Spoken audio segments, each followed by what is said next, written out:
How does one start a Toon Chat? Because I don't know, I've never done this. And I've never seen any other Toon Chats, really. I mean, it could start like this, but, it doesn't have to. But it can. Yeah, it will. It will start like this.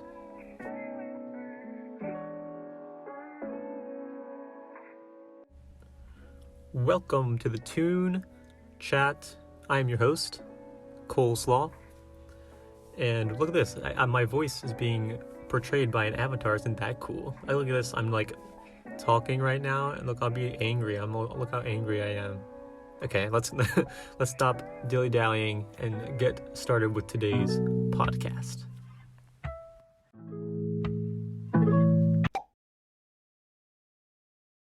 So to briefly explain what the Toon Chat itself is it's basically a monthly podcast that will come out at the end of every single month, and I will be discussing and diving into a whole bunch of different cartoony topics. This is month 1, titled 1 Helluva Ranking. That means we're talking about Helluva Boss, made by the one and only VisiPop, and what a fantastic indie series. Wow. And I am so glad I get to talk about this. I'm going to be ranking all 7 plus the pilot of this show. And my takes may be a little bit hot, but that's okay. Let's get right into them. Alright, coming in at the number 8 spot is going to end up being actually episode 4, titled Cherub. This one came out March 14th of 2021. It has over 20 million views, which is very impressive. But basically, the plot of this episode is the imps and the cherubs battle over the life of this weird old man who want them to rejoin their respective afterlife location, which is pretty cool. Pretty fun concept there. But I mean, I just feel like it's the weakest. I'm sorry. I just think it's the weakest one. That being said, though, it does have some good introductions to the alternate location of heaven, which could play hugely into the sister show Hazbin Hotel, which I am just in love with. So, that's a good thing. That's a very good thing.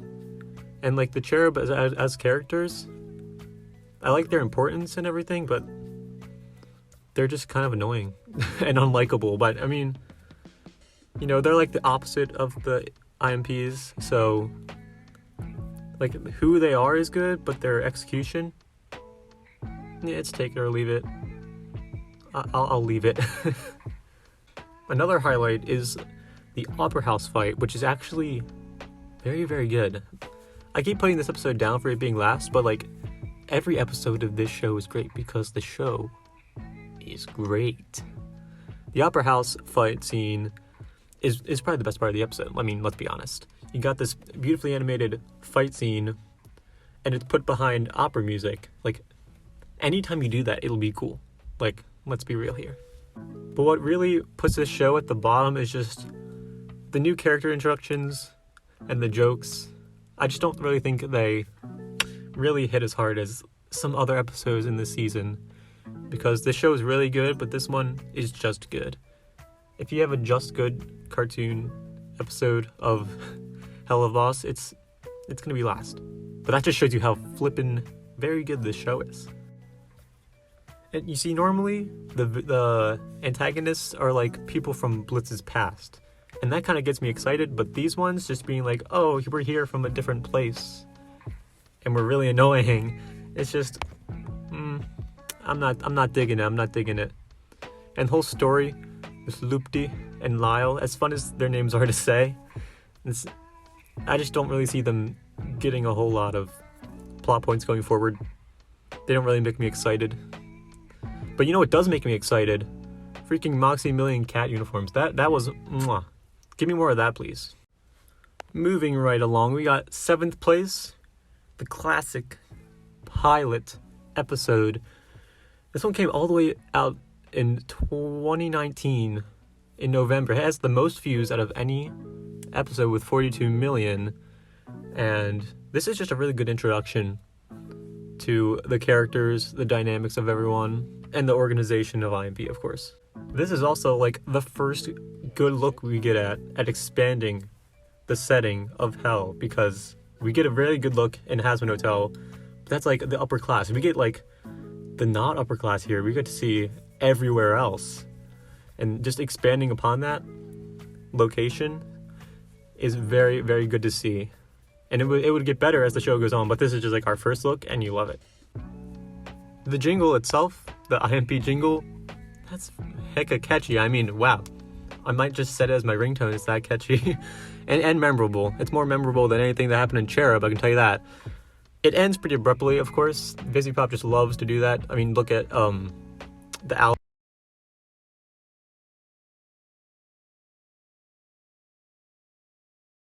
I would just like a cool big boom, like finale ending, like we got Inside Every Rainbow.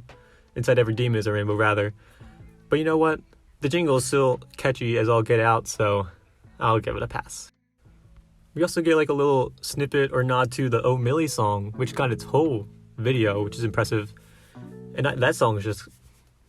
that one's just nice. Like, there's not a lot to say about it. It is nice and cute. It's well written, and you just like to see music in the cartoons, especially me, because I'm a sucker for music. So just getting more music in these Helluva Boss cartoons, which are already filled with music, yes please, keep doing that, yeah. If I had a critique of this episode, it's simply because it is the pilot. It is the shortest episode of all of them, but you'd expect that from a pilot. And you'd also expect like a little bit sloppier and less clean animation, and overall just like effects from the pilot, which is what we see. But it goes up every single episode. It gets a little bit better, and you just love to see that.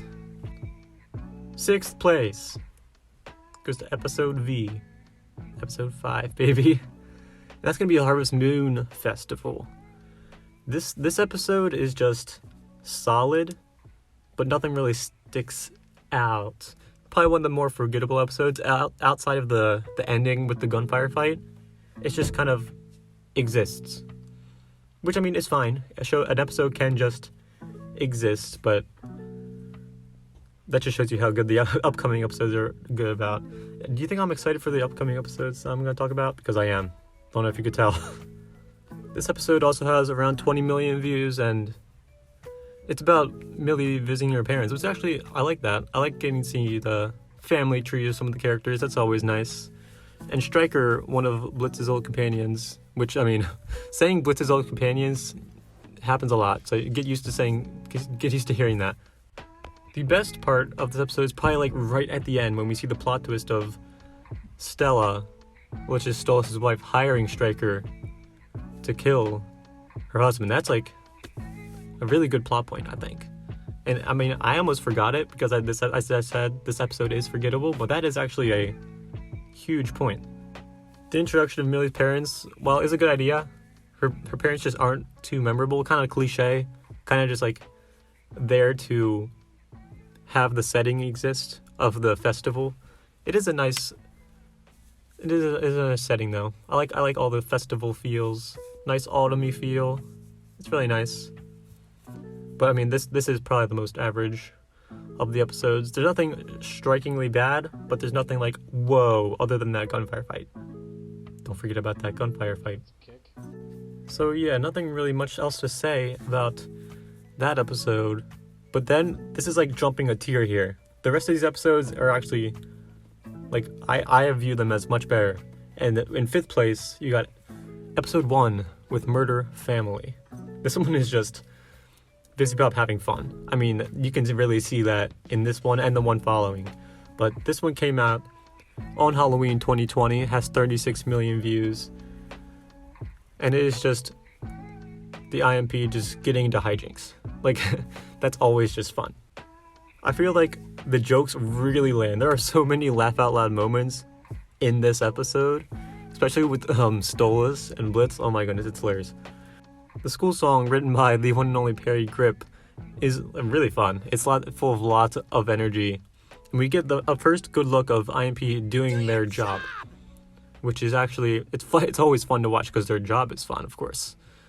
And the quality from this, from the pilot, which came out before, is like, wow. And that just leaves you excited for what's to come, because what's to come is even better quality stuff. And also, shout out to Millie's voice actor. They had to get a new voice actor for episode 1 of the franchise here. And, I mean, it's a great job. They did an absolutely beautiful job. All the characters flow well together, and it just leaves you really excited for what's to come. Coming in 4th place, we have like a fan favorite, and that's episode 3, Spring Broken. The characters introduced in this episode really do stand out, with Veronica and her crew, but it really gets good when they go to the surface. That new, being in Earth so long, and all the craziness that happens there, that's just like some good storytelling, and just makes for some fun action scenes, let me tell you. The whole kaiju monster fishy thing that happens is unique, of course, but the action is unlike any action we've seen from those first 2 episodes. And that's just like, it's really fun to see just like huge action sequences, because the action sequences from the show, they're top notch, let me tell you. But the standout character in this episode is without a doubt Luna, as she's the only one who shapeshifts out of her gang, and that just means new costume design, new character design, which I am always down for. And Luna, other than just being like that cranky adopted child, she's given so much more depth and likability in this episode. The spring break on the beach feel of this whole thing is just like perfect. It's perfect for this show. And the best joke of the franchise, mark my words, is in this episode. It's a fourth wall break, actually, with Luna staring at the camera, as same with everyone else. That is just perfect. That joke gets me every time, and that makes it so this episode gets 4th place. Now for the top 3, and these top 3, a huge tear jump from the previous one with 4th place, because these top 3 are the best of the best. Like, these sit in their own league. They're in their own league. And I think at 3rd place, it's really close, by the way. It's really, really close. But I think 3rd place, I'm going to go with episode 8 with Ozzy's. This is currently the most recent episode, coming out Halloween last year. It only has 11 million views right now, as it is the most recent one. But this is, like I said, totally just a step up from everything else. First off, just when you think that Moxie and Millie's relationship couldn't get more cute, they're just like, ha! Just you wait. It is so, like, romantic and just, like, soft and cute in this episode. And, like, you need that sometimes from these just crazy Helluva Boss episodes.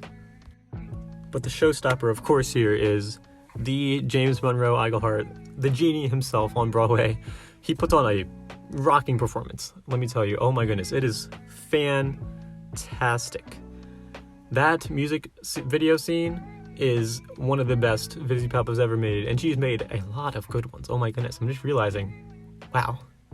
Another great character in this one is Stolas, as the contrast from the previous episode to this one is huge. In the previous episode, he has this amazing scene where he steps in, saves the day, scares the crap out of everyone watching, but now you just see him awkward and helpless compared to what he was last time. It's great contrast and a very good arc for him.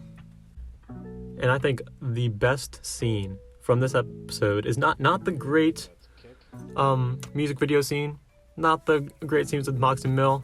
It is that final 15 seconds of Blitz looking at his phone at the pictures. That sets up so much to the story, so much characters from his past. Like I said, characters from Blitz's past. That's just the name of the show.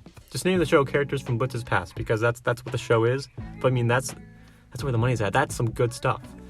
And when he just breaks down, starts crying, you do the same, because oh my goodness, it is beautiful. And it just cuts to the credits. Mwah, beautiful. All right, Coming in at the number 2 spot is episode 6, Truth Seekers. This is the one where the boys get kidnapped by some like random new conspiracy creeps, and they're subjected to truth gas, and it's a weird episode in concept, but it is fantastic. And what is fantastic about this, you may ask? Well, for one, the animation in this episode is the best we have gotten from VivziePop in her entire career. It's insane. You can really see how much time and money is like put into this animation here. It is mind-blowing. Alongside those absolutely gorgeous action sequences, Blitz and Moxie's dynamic here is like cranked up levels, because it gets so fun with them when they're tied up and they're just blathering. Like, it's just fun. It's just a whole lot of fun to watch them just talk to these humans, just mess with them.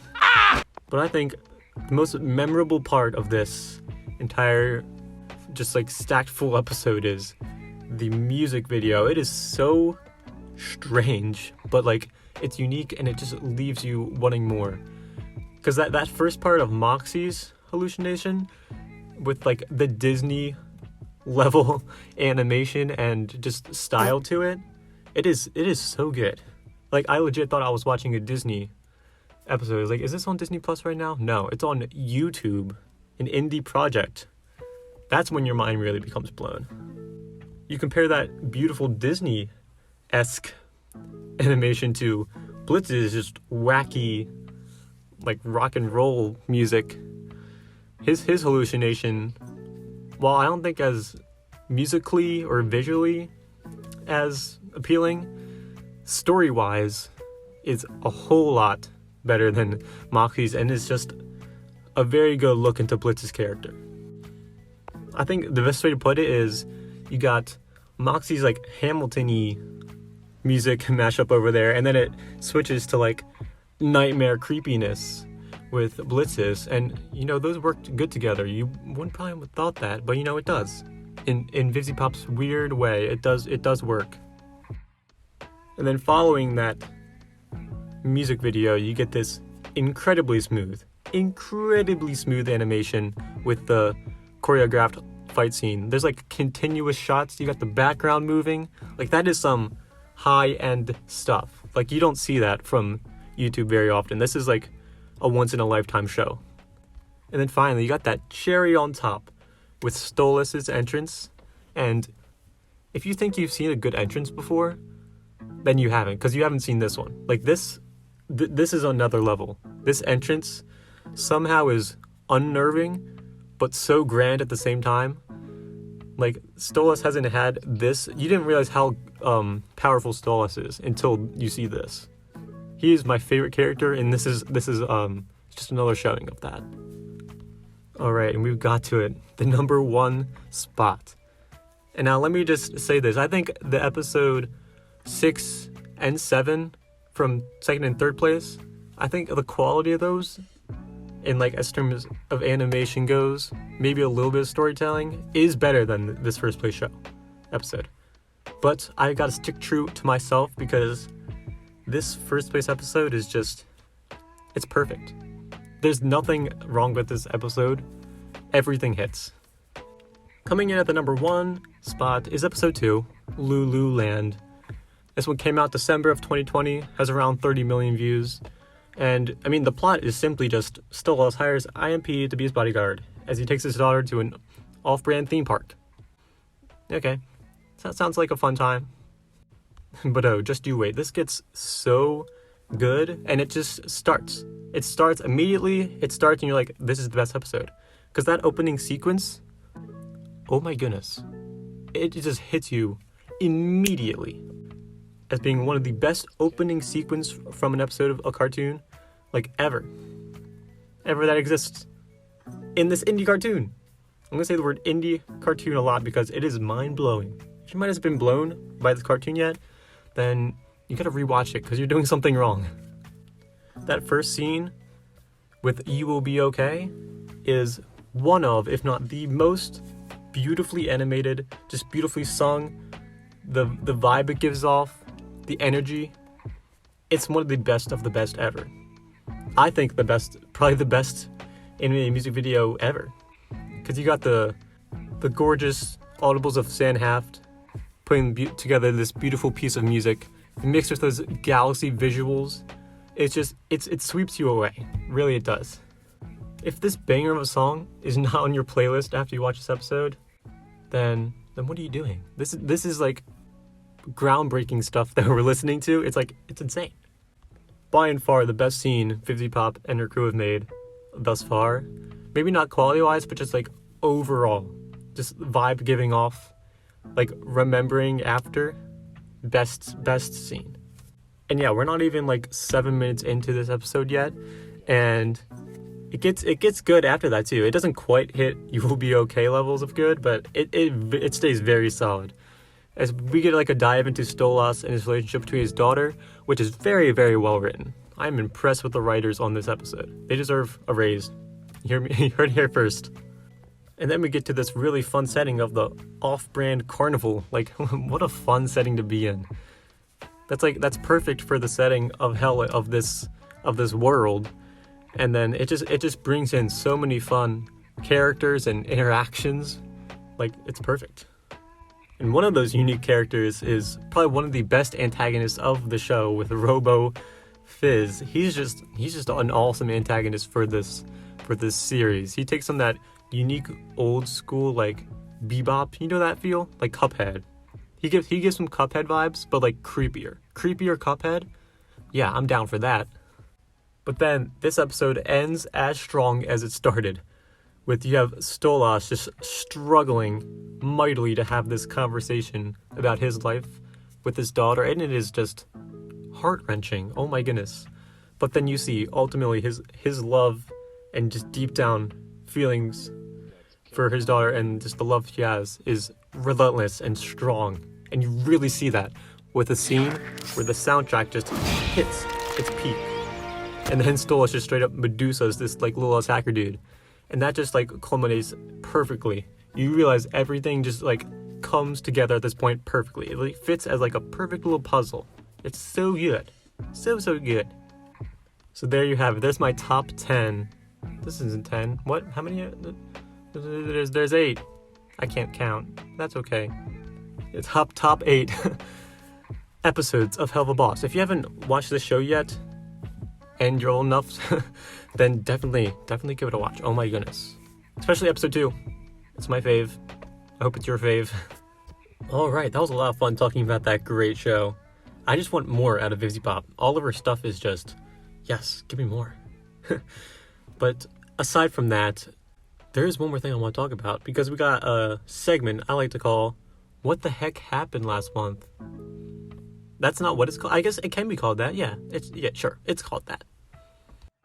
So basically, I'm just going to go over my thoughts of everything that came out in the past month. So this podcast is going to come out in January. So I'm going to review the stuff that came out in December. And we got 3 very good things that came out. First and foremost, I want to talk about Centaur World Season Dose. This one just like cranks everything up to 11, at least in the finale. And I say that because the finale is very, very well written, but all the episodes before that are like, that's weird. that's kind of what my ideas were with those first couple episodes. That's just because the pacing is kind of wonky, and they probably had to like push out those episodes, and that just made like the pacing and feel of those first couple episodes compared to the other ones kind of like, well, that's kind of weird. But I mean, that finale is so good, you don't really care. Like, we get a whole lot of payoff with that finale, as it's set on Earth, which I think is great contrast to Centaur World, like fantastic. So everyone goes onto Earth to fight this war, and the finale there is perfect. But the story leading up to it, with like the king and the centaurs, and the direction they go with that finale is like, wow, I didn't think you would do that. And well, I think it is sort of rushed a little bit. We get like an hour and a half long finale, and the writing is very, very good. It has lots of mature themes for something called Centaur World. Like, you wouldn't think that, but like, it is a very mature show. Like, characters get killed off. Some of them get fake killed off, which, I mean, I'll talk about. But some of them get killed off, and it's like, wow. This show about singing centaurs, just straight up, like, someone just got murdered. Oh, okay, nice. But yeah, speaking of those singing centaurs, the songs in this season were not nearly as fantastic as the ones in season 1. The season 1 songs were super, super good. We had so many great original songs that were just full of life, full of energy, and really made for a great story and built those characters up. This one, we don't get many original songs. Kind of just take snippets of those really good songs and then just kind of throw them in there. But that's just probably because they were rushed to put this out, and that's fine. Very, very great cartoon. Definitely give it a watch if you have not. And then moving along, we also got the season 5, yes, count them, 5 of Summer Camp Island. I don't know how the heck this show got 5 whole seasons. That is impressive. I'm very impressed by that. That is a lot for a show like this. And as far as like a storyline goes, it just gets weird with this season. If you were to like compare the vibe and like episode directions of these seasons, of the later seasons, like 4 and 5 to like 1 and 2, you'd be like, what direction did this go in? These are 2 totally different shows. And yeah, I agree. Season 1 and 2 followed like the characters of Oscar and Hedgehog, but now like they're nowhere to be found. We got like these one-off adventures, which is weird. I would like to see more Hedgehog and Oscar, definitely. I think bring them back. They're gonna get a season 6. I don't know about that, but you know, HBO Max loves this show, so who knows? Maybe we'll get more. But I want more Oscar and Hedgehog, and the rest of the gang. Please give me them, and less just like, oh, this random character's origin story. Like, okay. But yeah, I don't really think this show is in its prime anymore. It was with those season 1 and 2, where it felt like, ooh, like fun summer camp with these characters that you actually enjoy. It is still cute. Like it's always gonna be cute. You got like very cute voice acting and stuff like that. Animation is always fun, but like it doesn't hit as much as those early seasons. But I mean, if you give us more episodes, I'll watch them. And then ending this monthly recap with a bang, we get Hilda and the Mountain King, which is the continuation of the previous seasons and into a movie. And I think that this is just a fantastic direction to take this. The movie just like expands on the lore of like the trolls, which is a very interesting topic with this show, and it does it in some pretty cool ways. I think like seeing Hilda just like be a troll is a great way to show us some lore in the life of the trolls and like everything that goes into that. I think some of the episodes of the show were more stuck in your head afterwards, but this was pretty satisfying of a conclusion. But if I had to complain about one thing about this episode, about this movie, it's Tree Man. Where's Tree Man? He's my favorite character, and he's just like, nowhere. No, give me more Tree Man. He's the best. Where was he? Was he on vacation or something? Probably. That's probably what they're gonna say. Oh, I was on vacation. Well, no, you had to be there for the movie, Tree Man. And yeah, stepping away from that, that's all I got. I got to talk about this fantastic show that is Helluva Boss, plus all these little other shows that are being sprinkled on this year. We should get more in this year, more on streaming services in particular, and now I'm just looking forward to watching a whole bunch and talking about a whole bunch of stuff that happens in regards to cartoons. And with that, I'll head you all on your way. Thank you for listening to this Toon Chat. See ya.